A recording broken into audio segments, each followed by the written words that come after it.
Mesurez la saillie entre le fond du piston et le plan du monobloc de chaque cylindre en utilisant un comparateur.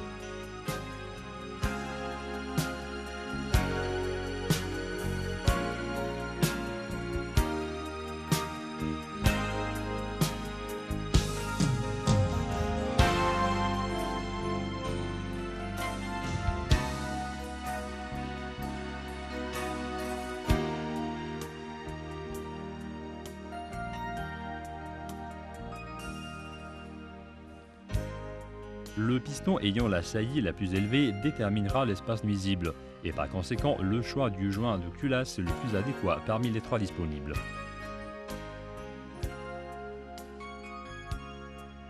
Dans un point précis des joints, il y a de petits trous qui en indiquent l'épaisseur. Afin de choisir le joint le plus convenable, il faut considérer qu'à chaque valeur de saillie maximum du piston correspond à un joint sans trou, épaisseur la plus basse, ou un joint avec un ou deux trous, épaisseur la plus élevée. Dans les moteurs qui n'ont pas été récemment fabriqués, au lieu des trous, il y aura des encoches de référence.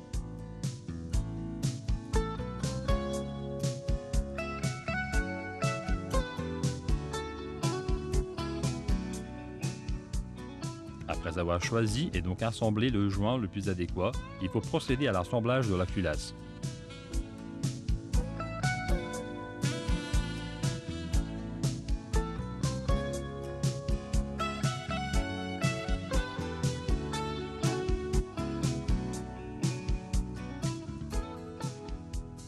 Mesurer les boulons avant de les assembler pour pouvoir s'assurer qu'un allongement éventuel dû à émoussement n'a pas dépassé la valeur limite, entraînant par conséquent des risques de rupture pendant la phase de serrage.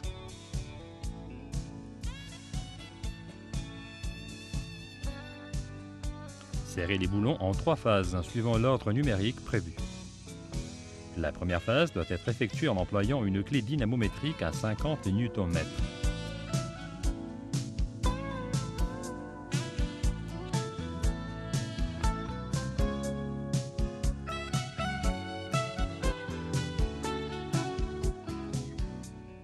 La deuxième et la troisième phase doivent être effectuées en utilisant une clé angulaire de 90 degrés chaque fois.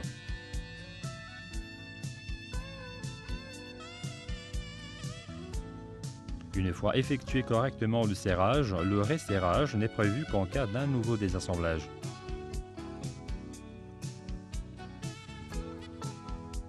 Et réassembler ce dernier après avoir engraissé aussi bien les logements que l'arbre à cames.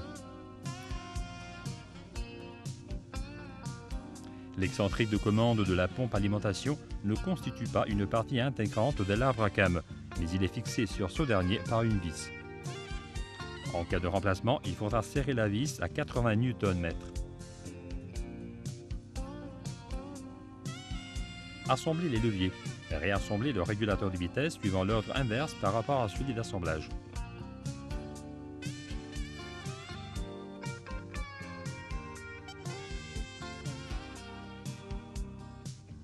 Lorsque l'on assemble le support avec les 4 masses sur l'arbre à cames, il faut que ces dernières entrent ouvertes afin que le manchon puisse s'engager et refermer au-dessus de celui-ci.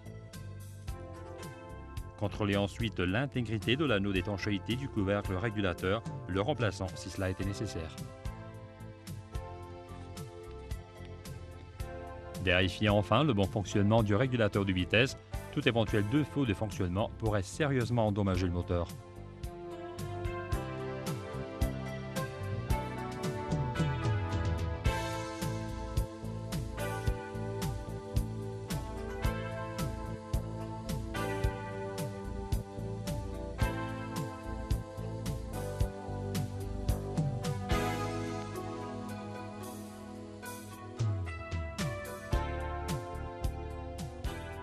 Lorsque le régulateur de vitesse est assemblé, il ne doit pas y avoir de jeu axial de l'arbre à cames.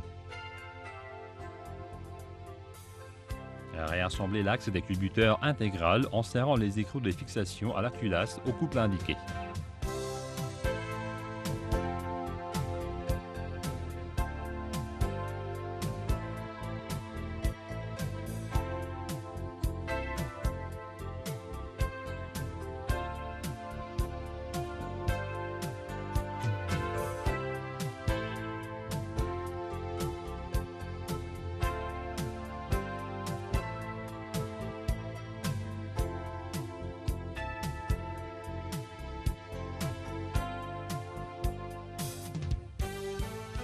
Chaque fois qu'on enlève la pompe injecteur, il est nécessaire de remplacer le joint en cuivre, le pare-étincelle et 2 joints toriques d'étanchéité de gazoil.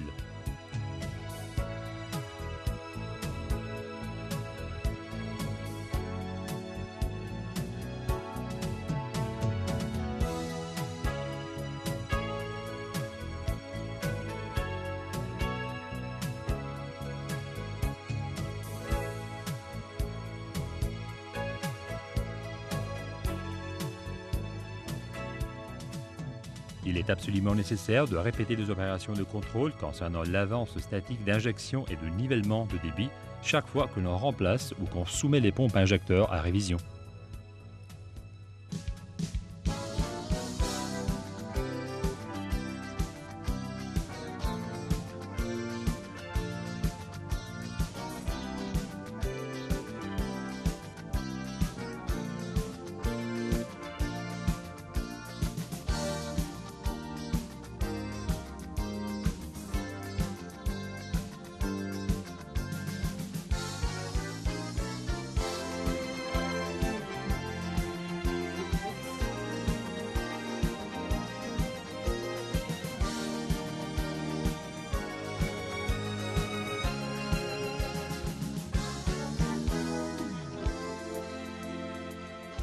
Après avoir aligné les pompes injecteurs à l'aide d'un outil spécial, serrez les écrous de fixation au couple indiqué en utilisant une clé dynamométrique au couple indiqué.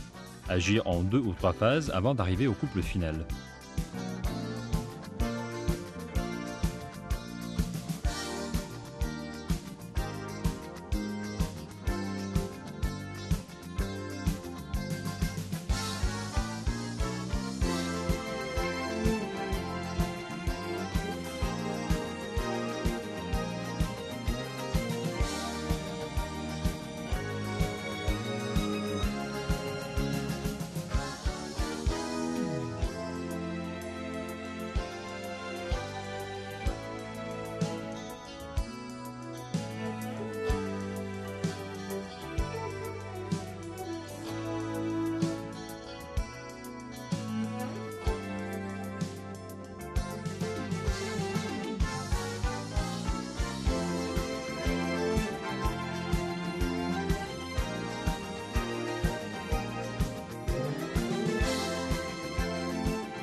Avant d'assembler la pompe d'alimentation, remplacez l'anneau d'étanchéité.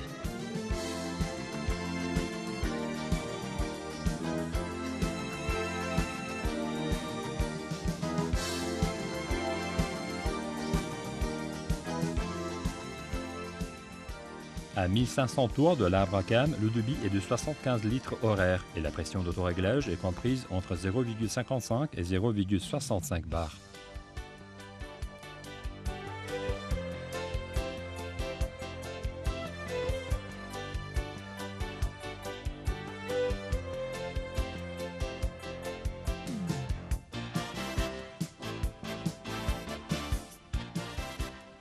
Serrez les écrous au couple indiqué en utilisant la clé dynamométrique.